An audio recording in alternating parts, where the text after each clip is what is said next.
Hi everyone, this is Rohit from Lifestyle Mastery, and today I'm excited to have Rob Walling, who's a serial entrepreneur, author, podcaster, and angel investor. He's the author of the book Start Small, Stay Small, and he runs a popular podcast called Startups for the Rest of Us. Rob was also the founder of email marketing software called Drip, which was acquired by Leadpages in 2016, and he's coming with his new book called the SaaS Playbook. Welcome to the show, Rob. Thank you. It's my pleasure. Awesome. So, you've been, again, as I mentioned before, I got into SaaS. You've been the OG of, the SaaS world. You've run a very popular podcast, conference. You've written a lot of books. But what got you really interested in this world of startups? Really, for me, it was about freedom. I come at it not from I want to change the world, like maybe a Silicon Valley, make a dent in the universe type Apple computer thing or build a Google or a Facebook. I really grew up solidly working class, and money was always an issue when I was growing up. And I realized that entrepreneurship was probably the best way for me to make enough money that I could do the things I wanted. It was always about the freedom and not really about the money itself. Got it. And you started off with a .NET Invoice, and you got a couple of startups which did not work out. And then did you go on to buy HitTail? Was that the first big hit you had? That was the first bigger hit. Yeah, I bought HitTail, which was a SaaS app. It's SEO keyword tool and for long tail keywords. I bought that in 2011. Before that, I had cobbled together about 6 or 8 different products that between all of them made me like, I don't know, 150 grand a year in 2007, $8, 6, 7, 8. And so I was doing pretty well living in California, married with one kid. And I worked about, I don't know, 8-10 months of the 4-hour work week where everything was on autopilot. And I was like, this is the life. This is what I wanted my entire life growing up. And then I got there and I was like, this is kind of boring. I need to do something more ambitious. Seriously, I actually read the book, Warren Buffett's book, Snowball. Yeah. And I just listened to his story and I was so impacted. And I actually started talking to my wife that night. And I was like crying. I was like, I need to do something bigger. I need to do something more ambitious for me, not for the world, but just to keep myself interested and to prove I can do it. And so HitTail was that next thing. It was kind of like trying to be 10x bigger than the thing I did prior. Got it. And we have a lot of interesting platforms like MicroAcquire, which allows people to buy companies. But what made you buy a company like HitTail and then allow it to grow?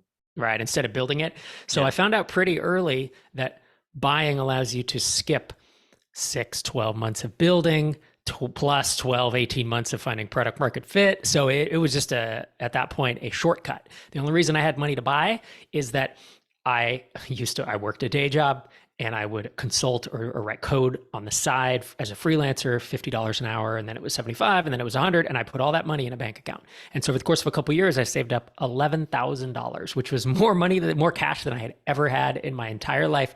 And instead of buying a car, I bought .NET Invoice, and it was a little software product that I grew. It was doing like 500, 600 a month when I bought it. I grew it to about $3,000, $4,000 a month, which made our house payment plus our car payment. It really, I won't say changed my life, but in a way I was like, it changed my life in the sense of, oh, this is totally possible, because there was no model for this, right? The only model for starting software companies at the time was beg people for money, get investors to write you a check, go big, go big, go big. And I was like, whoa, this is like, I hadn't heard the term lifestyle business. Like none of that existed, right? This is 2005, 2006 when I'm buying it. And so then I built a few and I bought a few and I cobbled together that little portfolio. And by the time HitTail came around, I think I paid $31,000 for it. I had saved up $31,000 from I'd stair-stepped my way up, with these prior businesses. Got it. And you also started Drip, which you ended up selling to like Leadpages, a tool which I still use. But what made you build it, and the exit? Did you also look at raising money from investors when you were building Drip? Yeah. So after HitTail. Not after. I was still running HitTail and decided, it was kind of on autopilot. It was doing about 25, 30 grand a month. And I was the only employee. I had 2 contractors or something. So it was almost all profit. So again, I like stair-stepped my life up to that next step of like, whoa, I now am effectively wealthy. I mean, it's not like I had $1 million in the bank, but I had 250, 300 grand of income coming in a year, which again, my dad's best year, he made a few $100,000, I mean, it's just like 35 years old or whatever. And like, this is crazy. So I wanted to do the next thing, and I wanted it to be 10x what HitTail was. And so started Drip in it was 2013 that we kind of built it, launched it towards the end of that. I absolutely thought about raising funding, but I kind of self-funded it with HitTail money. HitTail was throwing off 20, 25 grand a month. I was taking a little bit of a salary and then taking the rest of that to basically self-fund Drip. At a certain point, it would have made sense to raise probably $500,000 or $1 million with Drip once we were doing, again, $1 million a year, $2 million a year as we were growing. But by that point, there was so much acquisition interest that I was kind of making the decision, do I raise money and do this for another 3 to 5 years, or do I sell now and basically put cash in my bank account that means I never have to work again? And that was the decision that I had to make. Okay, got it. And you've talked about bootstrapping businesses, but you've had the experience of building HitTail and Drip, and then you sold it off to Leadpages. But how does a person get to decide that should they be building a bootstrap business, or should they level up just like you did, or should they just start a venture backed business, or look at building a venture style business? Yeah, I mean, here's the thing. Less than 1% of companies, even tech companies, should raise venture. So the default is bootstrap. Yeah, and that doesn't seem to, that's not the narrative in TechCrunch or Mashable and VentureBeat. Like the narrative is, if you're not raising funding, why not? But really, most businesses should just be bootstrapped. And I say this as someone who has bootstrapped a bunch of businesses, but I've never been anti-venture capital. I mean, I wrote my book, Start Small, Stay Small. You mentioned in the intro, 2010. And in the first chapter, I say, I'm not anti-venture capital. I'm just anti everyone thinking venture capital is the only way to start a tech company, or a software company.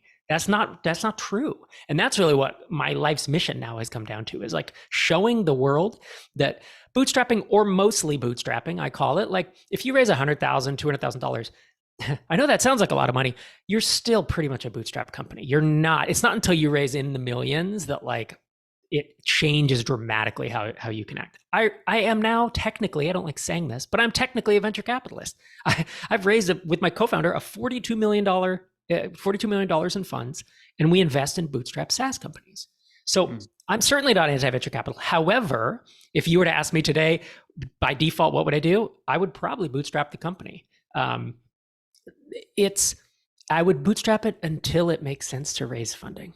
That's what you do. You know what I mean? Like almost no one will give you money for an idea. Almost no one will give you money for pre-launch, like pre-revenue. Like you need to get to the point where you have proven out this business model a bit such that, folks are willing to give you a check at a reasonable valuation.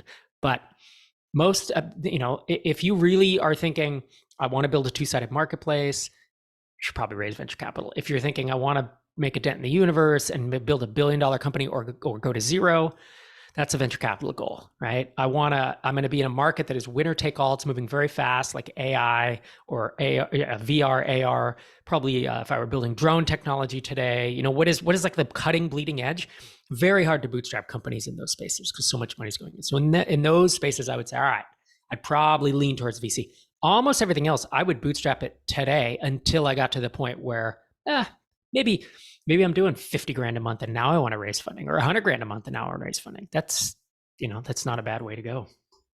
Got it. And I want to talk about the startup accelerator, Tiny Seed. You invest into startups, but is the idea to invest and push the founders to get an exit within 10 years, like how a VC firm works? Is that the model that you're also working on?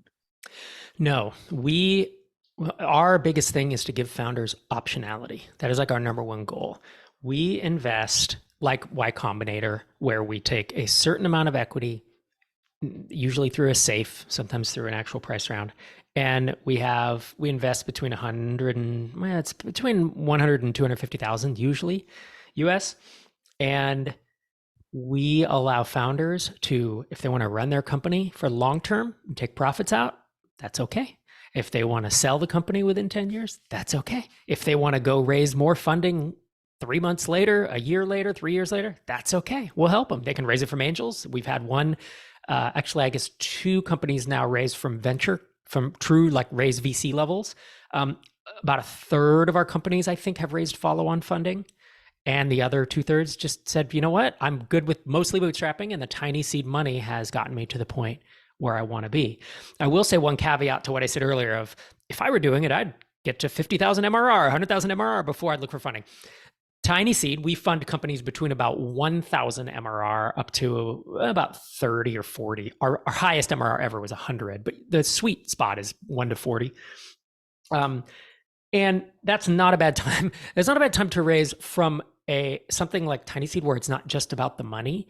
The vast majority of the benefit we give, money's fine, but the majority is our mentorship, our advice. We have a year-long accelerator program with in-person retreats, and you're in a batch of ambitious founders. That's the value that folks get. And we overwhelmingly, that is the kind of the thing that Tiny Seed founders mention as the reason that they join. They say, oh, the money's nice. 25% of companies really need the money that we give them. And the other 3/4 are like, the money's fine, I'll spend it, but it's the SaaS guidance that I'm getting from, your mentor list.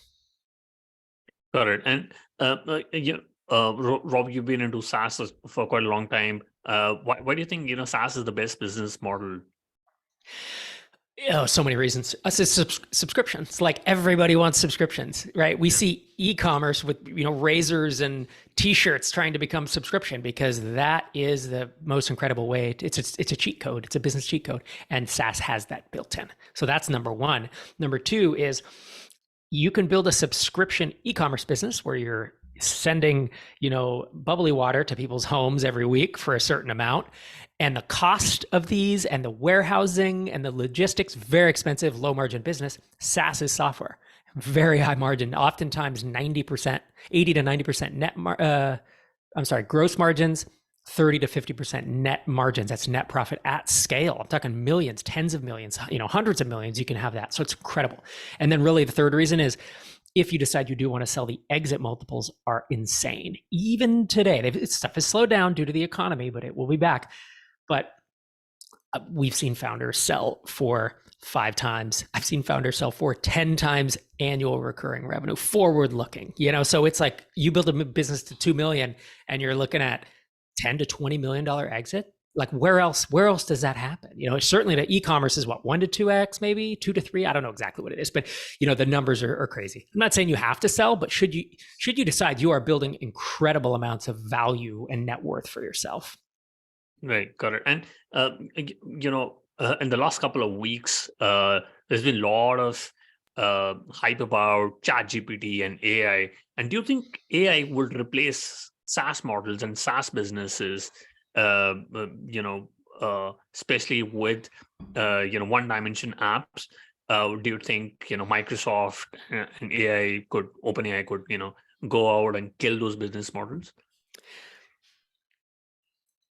Not really. I mean, I think there will be a shift. And I think if you've built a super simple product that does one thing, hey, I'm going to generate tweets from you based on your bio, based on your past tweets, I'm going to generate the next tweet. It's like, yeah, that's a solved problem now, and it's free. Trying to charge for AI image generation is a commodity at this point, right? So there's things like that are going to disappear. But I think to be honest, if you're looking at stuff that's replacing custom SaaS, no code is more likely to do that, right? With like Airtable, Bubble, Softer, even Zapier, whatever. Like, within Tiny Seed and MicroConf, we have needed, I think 3, maybe 4 just custom SaaS apps for like our application flow, where founders apply to be, part of Tiny Seed, and then they go through a flow. We used to pay $6,000 a year to a custom tool for that, and it was a pretty crappy tool. And my team built it out in the entire thing, better flow, exactly to our standards, in Airtable in like 3 weeks. That's it. And so we canceled that. So we pay Airtable $200 a year now. And it's not even about the money. Honestly, it's about the workflow and the time savings. Similarly, I put out a YouTube video 52 weeks a year. It's the job, but it's a lot. So that's microconf.com/YouTube if people want to check that out. We need a production flow for that, right? First we use Google Sheets, then we moved to Notion, and then my producer, who's not technical, he built an entire video production flow in Airtable in 2 weeks. And then we did it for the podcast, so it's, you get the idea. So I think if anything's going to kind of impact SaaS, I mean, yes, AI will impact it in the sense that if you're running a SaaS today, you should be thinking about how can I pull AI into it? But I think no code's more of maybe a threat to SaaS. Got it. And I want to talk about pricing, especially I'm working in an early stage startup. How should one structure pricing, and do you think freemium is a good model, or do you think in early stage freemium should not be there? So you by default, so freemium works in a minority of cases, and if I were to guess, it's like 20% of companies. So if in doubt, don't do freemium. That's it, because most companies don't need it. However, there are some specific criteria that I have learned from a good friend of mine. His name's Ruben. He runs Signwell. It's electronic signature. I steal so many of my good ideas from this guy, but he's done freemium multiple times and has done it very well. And he has these are the criteria. He said, if your app is very easy to get onboarded, very quick to value, consider freemium. Okay. And I'm going to give you an example of quick to value, not quick to value. You use SavvyCal, right? For booking. Yep. For booking inside of Calendly, right? So SavvyCal, you log in, you have a link in like 5 minutes, super fast to value. You don't need to look around documentation and do all this stuff. So that's a yes. I'm going to talk about Drip, which is my last startup, email marketing automation provider. You log in, you need to import your subscribers, you need to write emails, you need to configure workflow. I mean, it was weeks of work, right? So no, freemium, not a good idea at Drip. Good idea at SavvyCal, good idea at Signwell, which is electronic signature, because what do you need? You log in, it's like, oh, I'm going to upload a doc and I'm going to send it to someone. I have 5 minutes value, right? So that's the first one. Second one is you don't have a high incremental cost per user, which is kind of self-explanatory, right? Like Dropbox, I know they did freemium, but under my model, they probably shouldn't have, because it was very expensive disk space, right? And even Drip, like we sent emails, we had to pay SendGrid. So it was, there was cost there. And then high support load, pretty obvious. If you're doing freemium, if people need a lot of support, that's not great. And then the last one is if you have some kind of virality, some kind of viral loop, then consider freemium. And if you don't, I would probably not do it. By freemium, by viral, let me give you a couple examples.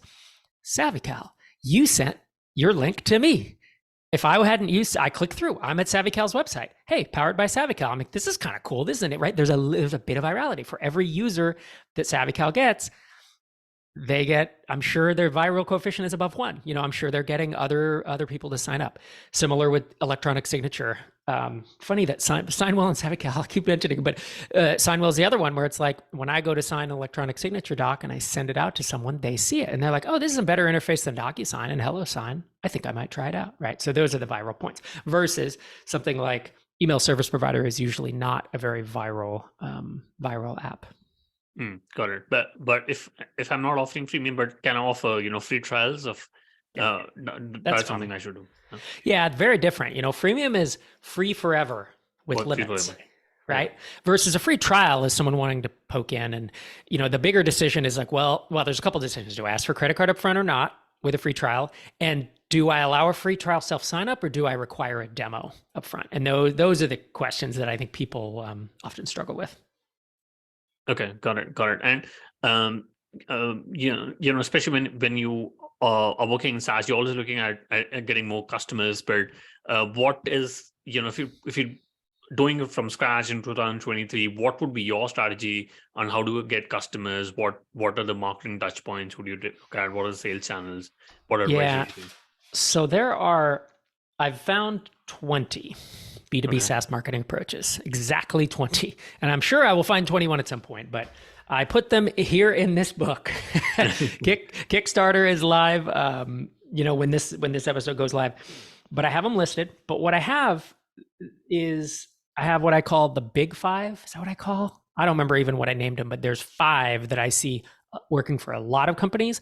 And then there's another 5 that I see working for some. And then there's kind of 10 that it's like, well, it depends, And so the 5 that I see most common are things that you're going to be familiar with: content marketing, SEO, cold outreach, whether via email, phone, or LinkedIn, integrations and partnerships. I combine those those are kind of the same thing. Integrations require code, partnerships don't, but both of them are business development.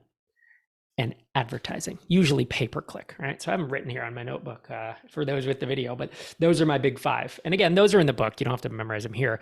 And then I have another 5 that if I were starting today, I would evaluate, these top 5 and think, what space am I in? Which of these do I think has the most potential? You can research this, right? You can go and look at the Google Keyword Planner, Facebook Ad Planner, and say, is there an Instagram Ad Planner, whatever? Is there enough volume and what are the costs per click? What is my annual contract value? Can I afford what I estimate as a payback period? For content and SEO, I go to Ahrefs and SEMrush, and I look at keyword volume. Is it a space with a lot of people search for XYZ term, or sometimes it's not. There are some spaces where really cold outreach is definitely the best approach. So while you can't get to 100% certainty something will work, I think you can get up well above 50-60% on all of these just by doing a bit of research. Got it. As I mentioned before the call, I've been into business development and revenue, been into partnerships.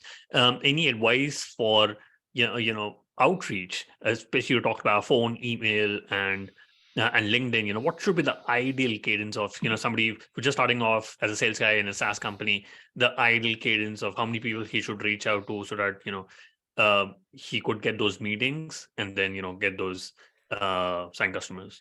Do you mean for selling my product or for partnerships?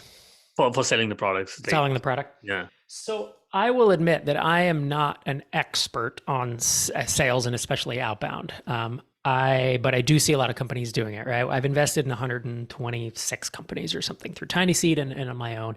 These are almost all SaaS companies. And so I see what's working and what's not. So I will say that if I was doing cold outreach, the biggest mistake I see people making is sending 200 cold emails a month and saying, "Oh, it didn't work." And you can't do that. The volume has to be high, 1,000, 2,000 a month to even get a blip. The other thing is these days it's omnichannel, right? It is, you send an email, you do a LinkedIn connect, you maybe cold call, maybe not. That all depends. But it's doing multiple things. And then the third thing I see is people actually going to experts. If you have $2,000 a month to spend on this, you go to a company like Postaga that has a done-for-you service. They do cold outreach for you. And there's a few others. There's like retriever.co and you don't need a CMO.com. Like it's not that much money. And now if you're truly bootstrapped, yes, you got to do this yourself, get the right tools. There's great YouTube videos on just how to kind of get the stack, right? You don't do this manually in your Gmail account. You pay for a few pieces of software to do it. But honestly, these days, if I had raised even a small amount of funding and I wanted to experiment with cold, I would pay that few $1,000s a month, even if there's a 3-month minimum or whatever, and just look at it as like, well, this is a $6,000 experiment. They know what they're doing more than I do with cold outreach because they're a company that does it all the time. And I'm going to hand it to them. And if it doesn't work, at least I know it probably doesn't work in my space, right? Probably. If I try it and it doesn't work, I don't know if I'm just not good at it. So that's the thing I've always, kind of struggled with is when you have to do everything yourself, you don't know if it's the approach or, the marketing approach itself, or if it's you that's basically executing it improperly.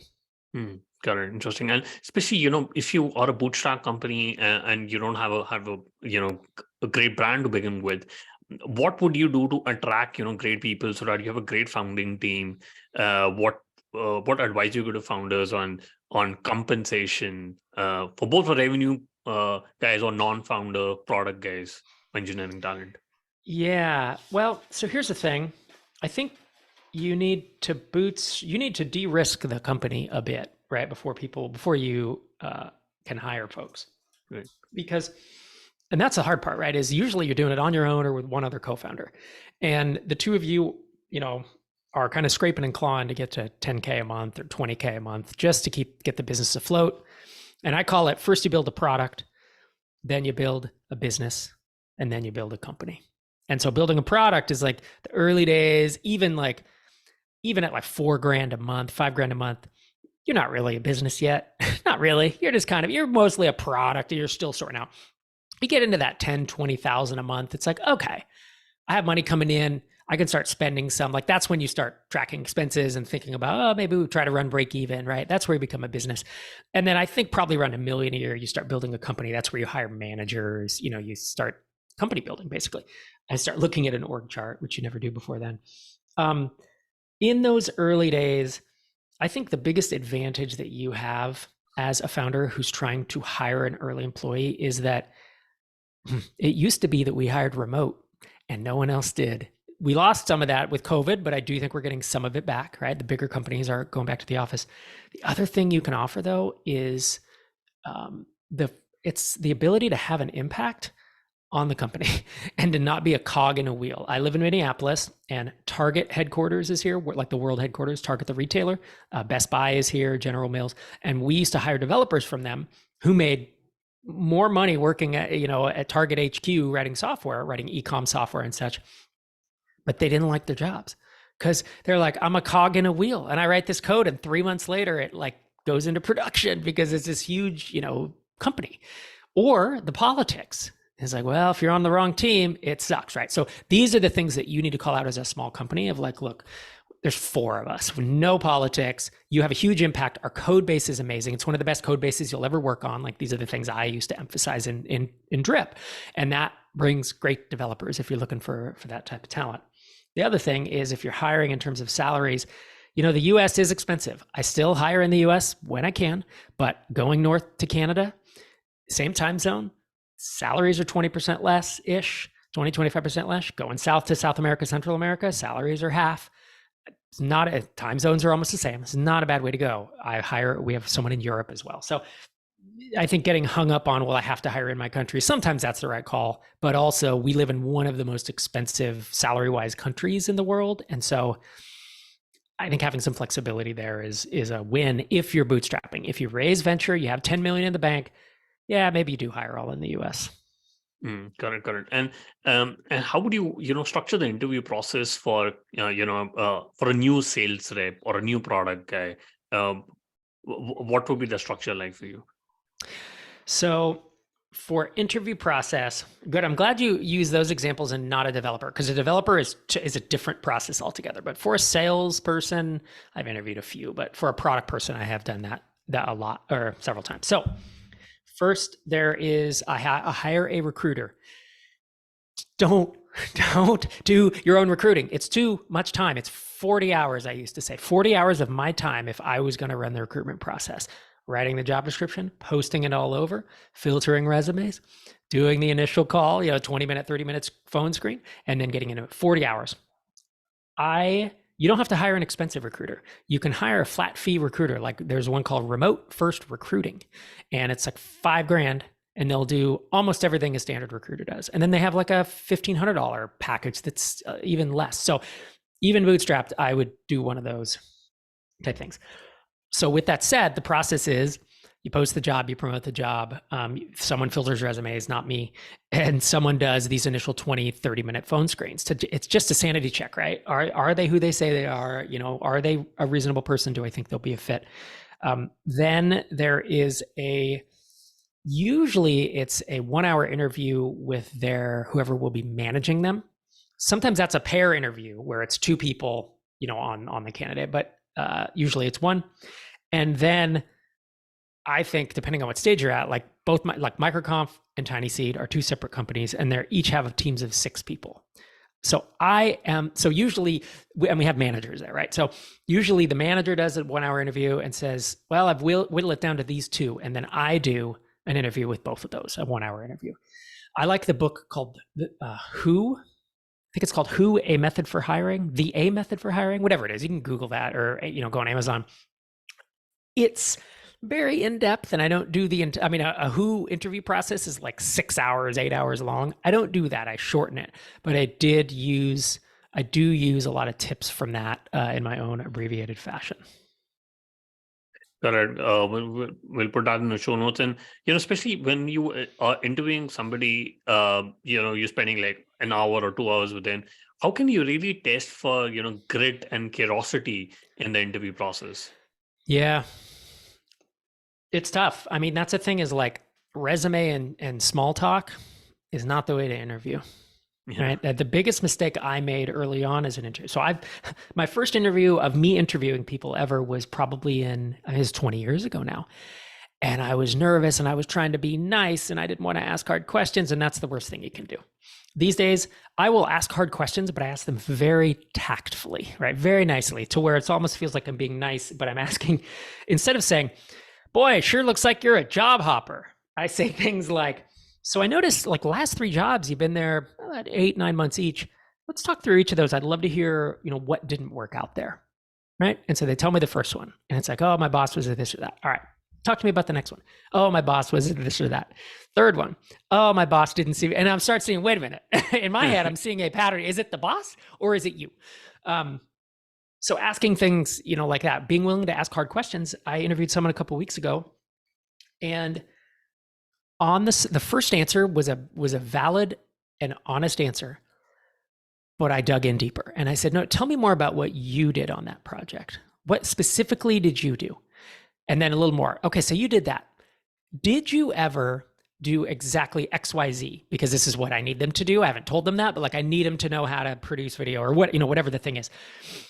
And most people are honest, right? And most people, look, some people could just sociopathically bald-faced lie to you, and I don't know how to get around that, right? But assuming everyone's generally honest, the further you dig in, the more people will reveal things. So that's what I do a lot. That's just around experience and trying to match that. Grit is a harder one to ask about, other than I do ask about like hard times at work. Like, what was the hardest project you ever worked on? Talk me through, did you ever have kind of a death march project, and how did you see it through? Got it. And when it comes to SaaS, there could be so many different metrics that somebody needs to track, which is the ARR, MRR, what's the churn rate and all that. Somebody who wants to start a business or just started, what are the key metrics that they should track? And what is the framework that you would suggest to them? Yeah. So I have something called the 3 high, 3 low framework, which is 6 metrics, and 3 should be high and 3 should be low. Okay. Before that, I have two North Star and then 3 high, 3 low. So the 2 North Star are MRR or ARR and month-over-month growth. These are obvious. That's just those are the 2 big ones, right? The 3 high, 3 low is, I'm referring to my hard copy of my book as we're speaking. 3 high, yeah. Okay, so we want your cost to acquire a customer. You should track that. You want your sales effort, which usually is number of touch points and duration to close from first contact or first demo. And then the third low is churn. And churn is really the most important of all those, to be honest. And then high, you want 3. You want your annual contract value as high as possible. You want expansion revenue as high as possible. And you want referrals as high as possible. Referrals are very hard to track, but those are the 6. And there are ways to impact them. Some you can control more than others. Some are black boxes and you have to kind of dig in. Like, if my churn is high, it's like, okay, founders come to me. I have high churn. Okay, let's try to fix it. Is your churn high in the first 2 months someone signs up and then it flattens out? Well, I don't know. Okay, you need to go find that out. Is your churn high with a particular customer segment? Is it only the cheap ones? They're paying you $10 a month versus the companies paying you $1,000 a month are not churning very high. We need to go find that out, right? So there's a bunch of segmentation you have to do. You can't just look at a number. My churn is 6%. It's like, that tells me as much as a 2.5-star Amazon review. Okay, let's look at Amazon, 2.5 stars. Does that tell you much? No, that's an average. What does that mean? What if I have 1,000 1 stars and 1,000 5 stars? That's a 2.5-star review. But what if I'm in kind of the more 5-star camp? Like, everyone who rated it a 5-star really needed the product, and everyone who rated it a 1, lives in a place where it rusted because they live near the ocean. It's weird things like that, right? You have to dig into the reviews themselves because one number doesn't say it. And it's similar with churn. You have to segment by price point and by duration to dig in. So that's just one example. I named 8 different things, and each of them has their own, I think, level of detail that you need to drill into. Got it. And you said churn is really important. How much should somebody worry about churn, and any suggestions? Yeah. No, churn is the death of SaaS, right? That is by definition. If you look at lifetime value, it is your average revenue per account per month divided by your churn. So the higher your churn gets, the lower your lifetime value, or lower even your annual contract value can be impacted by this. And all of that dictates how much I can spend on my team to hire, how much I can spend to acquire customers, how much I can spend on everything, right? It is a huge deal. Some businesses, if you have low price points, inevitably you will have higher churn. I don't know that I've ever seen an exception to that. I keep saying in almost all cases, but really it's every case I've ever seen. If you have low price points and higher price points, the low price plans churn higher. They always do. And if you have SaaS apps that are priced lower, like HitTail, my one around 2011, I believe the pricing was $10, $20, $40, and $80. Those were the 4 tiers. And you could go up from there, but most people were on the 10, 20, and $40. And churn was high. Churn was 7-8% a month. And that meant that unless I got the really wide funnel, like I plateaued around 25, 30 grand and could never push it past. So yeah, if your churn is above 3% a month, if you're kind of bootstrapped, like that's a problem. It's a problem. And there's a lot of different things you can do. It depends. So it depends if you're pre-product market fit, meaning you're before $10,000, $20,000 of MRR, you probably just haven't yet built something people want yet. You're marketing, but you're not retaining people, right? But if you've found pretty strong product market fit, people are sticking around, but then they're churning for XYZ reasons, you have to figure out, well, are they churning because the market's changing? Is there a competitor that's swiping them? Is the product having issues? Am I finding the wrong people? Am I not marketing to the right segments? There's a lot of factors to go into there. Got it. And Rob, earlier you talked about angel investing. You invested in your personal capacity and also through trying seed. Any advice for executives and founders who want to do angel investing? And should founders be angel investing? Does it distract them from the main job? I didn't angel invest while I was a founder. It was one more thing to think about.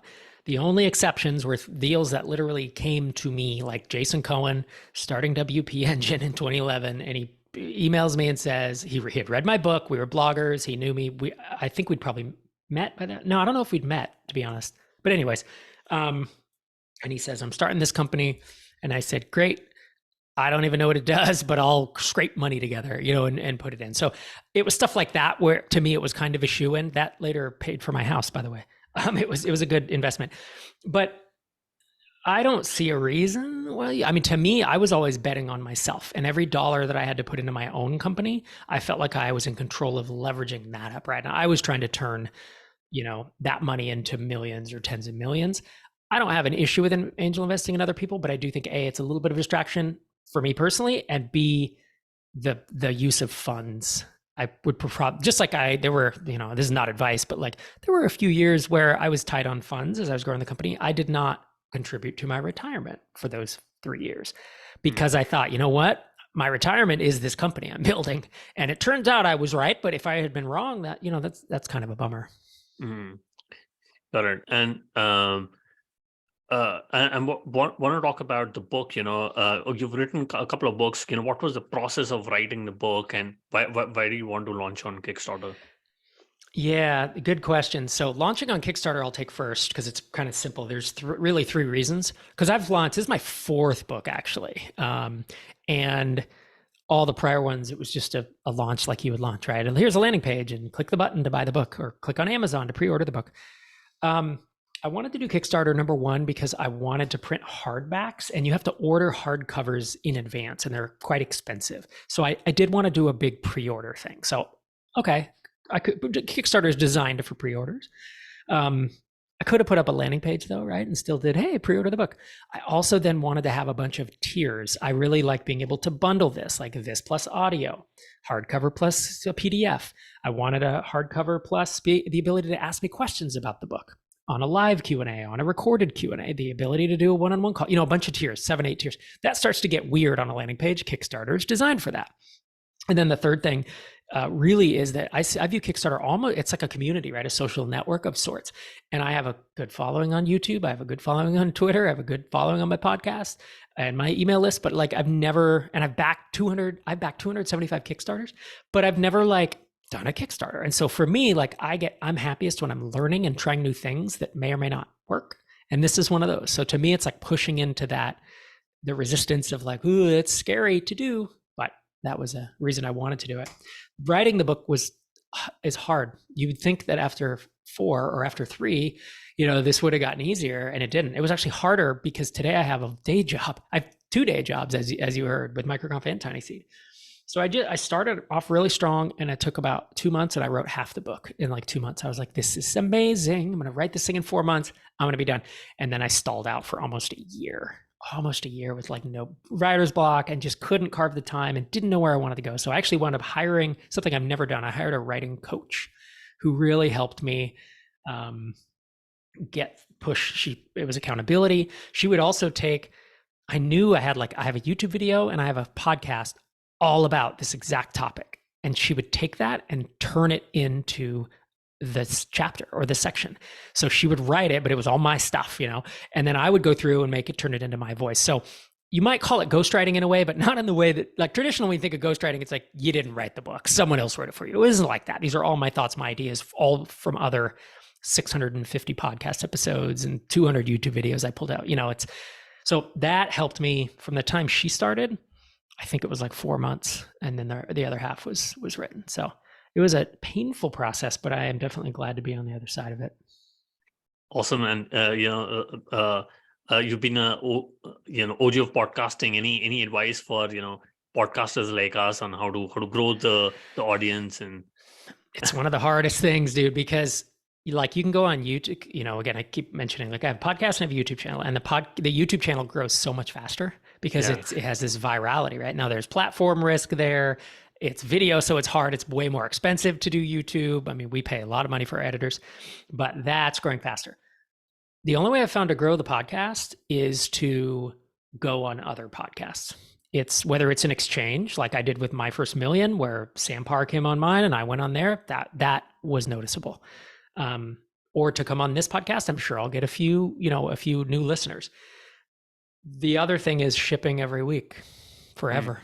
I mean, that's basically what I've done for 13 years, right? It's 655 episodes, but that's not necessarily, it's what I've done. I don't know if that's the best way, but it just keeps growing, and so you stick around long enough. But there's no hacks. Even I've talked to Noah Kagan and I are friends, and Sam Parr, like we've all talked, and I'm like, how do you growth hack a podcast? Because these guys are growth hackers, right?